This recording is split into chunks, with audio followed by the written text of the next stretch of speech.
Uma coisa que todo mundo já percebeu em algum momento da vida é que as digníssimas simplesmente se recusam a admitir que estão erradas. O que a gente não sabe é que isso é muito mais do que apenas um comportamento. Elas são, de certo modo, feitas para nunca admitir que estão erradas. Para a gente entender isso, eu preciso dar um pequeno panorama antes. É uma coisa que eu já falei anteriormente. O senso de valor e a autoestima de um homem, ela sempre vai advir da capacidade que o homem tem de executar com competência alguma coisa. Enquanto nas digníssimas, essa autoestima advém diretamente de uma imagem autoprojetada de si mesmo. Elas acreditam que têm valor e essa crença de que elas têm valor, que são especiais, é o que define essa autoestima dela. Enquanto os homens retiram a autoestima deles de algo muito mais concreto. É a certeza prática e o reconhecimento público de que eles fazem algo muito bem. E o que acontece? Os homens têm uma facilidade muito grande de reconhecer quando estão errados, porque quando eles reconhecem que estão errados e dão um braço a torcer, isso não afeta a autoestima deles. Afinal de contas, reconhecer um erro pontual não apaga todo um histórico de sucessos em alguma área, incompetência em alguma área que eles tenham.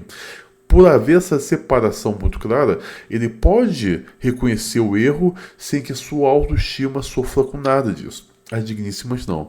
Admitir um erro é necessariamente um reconhecimento de que essa imagem criada arbitrariamente, essa projeção de perfeição que elas fazem de si mesmas, está errado. E isso implica necessariamente em uma diminuição acentuada da sua autoestima. Quando uma digníssima reconhece que está errada, a autoestima dela cai muito. E também nós temos alguns estudos bem interessantes que provam o seguinte, que quando você qualquer tipo de reconhecimento de erro que afete a autoestima impede você de fazer um aprendizado sobre seus erros. Então, o homem quando erra, ele aprende a não errar mais. A digníssima quando ela erra, ela simplesmente não consegue, mas ela não consegue aprender nada com esse erro que ela teve. Claro que não é apenas isso. Por exemplo, um homem ele consegue entender qualquer coisa que você propõe a ele de uma distância segura dessa situação em si. Ele consegue ser um observador de fora da situação e a partir disso fazer um julgamento sobre ela. As digníssimas não. A única forma que uma digníssima tem de racionalizar uma determinada situação é imaginando e sentindo que essa situação está acontecendo com ela. Então toda argumentação que ela apresenta vai sempre partir desse ponto de vista dela argumentando como se ela estivesse sofrendo essa situação. É por isso que as respostas delas têm de ser tão emocional. Então, quando você apresenta alguma coisa para elas, elas necessariamente estão sentindo que você está apresentando algo contra elas e ela pensa, como eu gostaria que as pessoas reagissem comigo se eu tivesse errado dessa forma. Eu quero ser tratado assim, então eu tenho que apresentar essa resposta que seria certa para convencer todo mundo a agir dessa forma. Porque ela já está prevendo no futuro que se acontecer com ela, ainda que seja então algo extremamente errado, ela vai querer que as pessoas sejam bondosas com o erro dela. Então ela vai sempre tentar minimizar a situação ou apresentar uma situação que de alguma forma a beneficie. É interessante, por exemplo, a mãe do Chris. Não tem que ser, todo mundo deu o Chris? teve um episódio que ela queria fazer uma festa de aniversário pro Július, o pai do Chris. E o Július não queria, falou, não quero festa de aniversário. O episódio é isso, né? Ela querendo fazer a festa de aniversário pra ele, e ele falando que não precisava, que não queria. Até o momento que ela fica com ódio dele. Ela fica com raiva porque ele não quer a festa de aniversário dele. E ele pergunta, por que, Rochelle, você está com tanta raiva? Porque eu não quero comemorar meu aniversário. Por que você com essa raiva toda brigando comigo?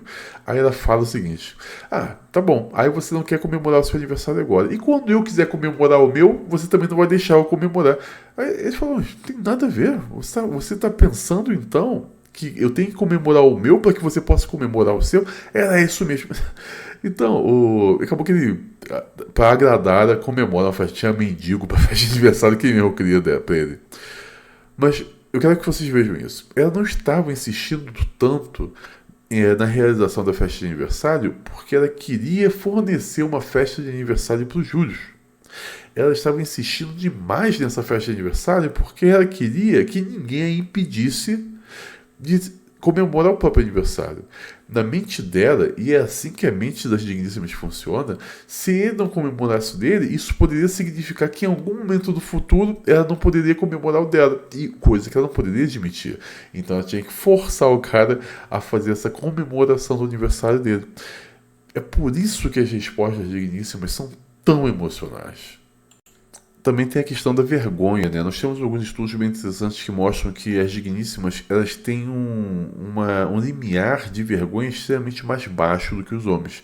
Os homens toleram muitas situações que poderiam ser consideradas vergonhosas ou vexatórias e eles continuam bem com isso. As digníssimas não.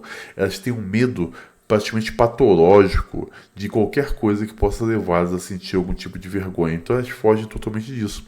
E a vergonha pode levá-las, e as leva frequentemente, a não admitir que elas erraram. E elas vão continuar insistindo que estão certas, mesmo quando claramente estão totalmente erradas. Por isso que é tão difícil você conversar com uma digníssima e mostrar para ela, olha, você cometeu um erro aqui. Ela não dá o braço a torcer, ela continua insistindo no erro, ainda que esse erro esteja sendo destrutivo para ela mesma. Ela se sente muito mais confortável se autodestruindo no processo, ainda que lentamente, do que simplesmente admitir.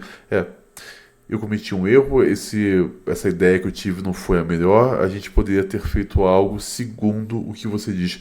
É por isso, por exemplo, que quando uma digníssima fala para o homem não fazer algo, e eu falo, não, vamos fazer aqui. A maioria delas torce para que o seu jeito dê totalmente errado, para que ela tenha o prazer de falar, ah, eu sabia que ia dar errado, você não me ouviu, e ela possa zombar do homem, porque assim ela mantém essa aura que ela quer criar, de que ela é extremamente sábia, capaz, está até o ponto de ser muito mais do que você. Então, de fato, a maioria delas torce contra, elas torcem para que os seus planos deem errado, só para poder ter uma sensação de, eu estive certo. Então, você percebe? Ela prefere que o plano do marido ou do namorado fracasse, o cara sofra consequências essas que pode até afetá-la de alguma forma, diretamente ou indiretamente, apenas pelo prazer de poder falar, era eu que estava certa e não você.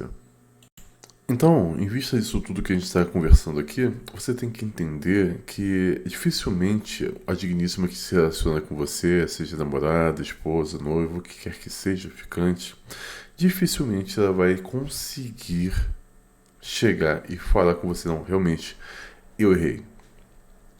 Dificilmente. O que você tem que fazer não é apresentar argumentos racionais para ela. Não vai dar certo. Porque, mais uma vez, sabemos que ela não opera a partir da racionalidade. Ela vai sempre partir dos pressupostos emocionais para poder articular uma argumentação, um pensamento e uma posição. Então, você, quando vai conversar com ela, você precisa entender isso, e eu sei que é difícil pra caramba, e conversar com ela a partir dessas questões emocionais. Não adianta, sabe, você demonstrar para ela, olha, você está errado por causa disso, isso. Ela não vai conseguir. Mas muitas vezes ela não consegue, não é apenas por uma questão de má vontade. Não é. É porque, como nós vimos, ela é feita para isso. Ela não tem como. Sabe? Não adianta a gente exigir de uma pessoa ou esperar de uma pessoa alguma coisa que essa pessoa é incapaz de nos fornecer.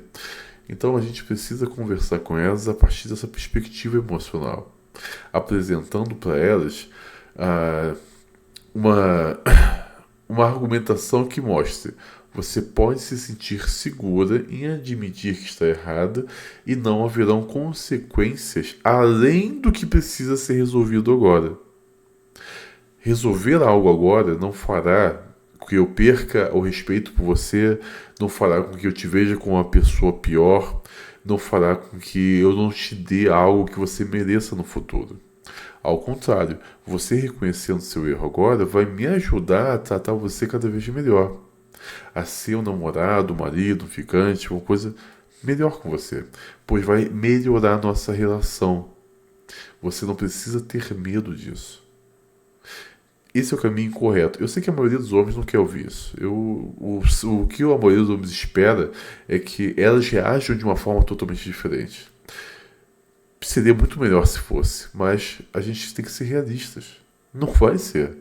Então a gente precisa traçar habilidades para que a gente consiga trafegar por meio dessas dificuldades das digníssimas.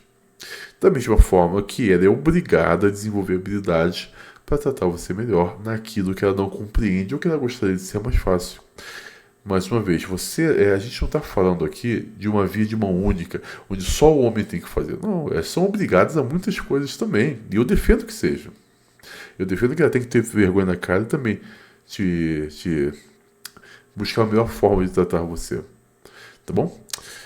Mas é isso, pessoal. Leia um texto que está aqui na descrição do vídeo. Tamo junto. Temos mais 2 vídeos hoje, umas 3 horas e 8 horas. Tamo junto, pessoal.